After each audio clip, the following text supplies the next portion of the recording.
Bismillahirrahmanirrahim. Assalamualaikum warahmatullahi wabarakatuh. Baik teman-teman, hari ini kita akan mencoba masuk kepada pembahasan nilai-nilai dasar perjuangan bab 1. Pada pertemuan sebelumnya kita telah membahas kedudukan NDP di HMI, yaitu sebagai landasan ideologi.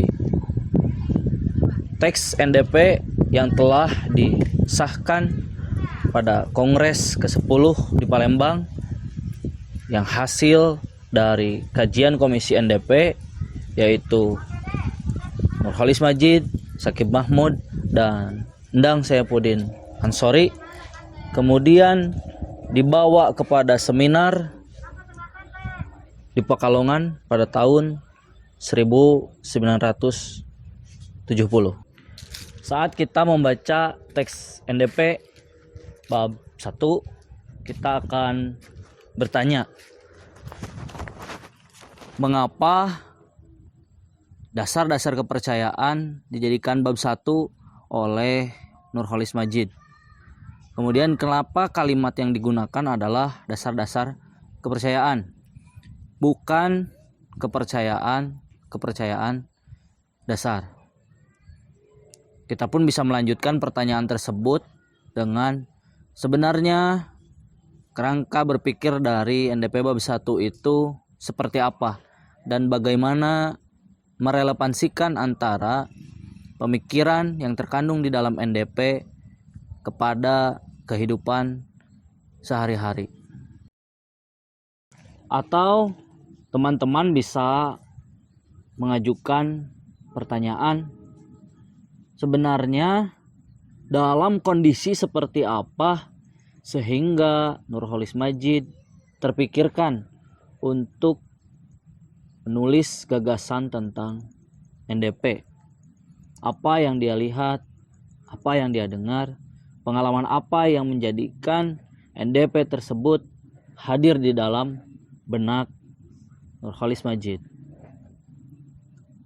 Pada pembahasan awal di dalam NDP bab 1, Cak Nur mengatakan bahwa manusia memerlukan kepercayaan.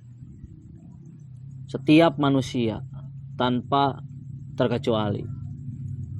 Kemudian Cak Nur memberikan suatu kerangka kepercayaan tersebut akan melahirkan sebuah tata nilai, dan tata nilai tersebut menopang kehidupan manusia dan kebudayaannya. Di sini kita melihat bahwa ada struktur kaitan antara kepercayaan manusia dan peradaban. Oleh karena itu, kepercayaan harus berlandaskan kepada kebenaran. Karena kepercayaan yang salah bukan hanya akan ditolak, akan tetapi membahayakan manusia dalam hidup berperadaban. Lantas kita bertanya, apa ukuran untuk kepercayaan ini dikatakan salah atau kepercayaan itu dikatakan benar? Beberapa pendapat muncul mengenai teori tentang kebenaran. Salah satunya adalah yang mengatakan bahwa kebenaran adalah hasil dari kesepakatan. Apakah benar seperti itu? Atau ada juga yang mengatakan bahwa kebenaran adalah hasil dari suatu otoritas kekuasaan.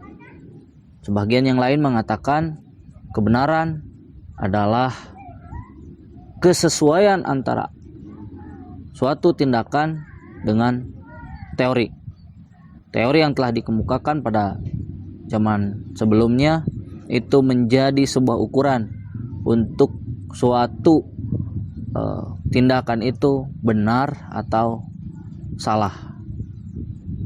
Atau kita menggunakan teori yang terakhir, kebenaran adalah kesesuaian antara ide dan realitas.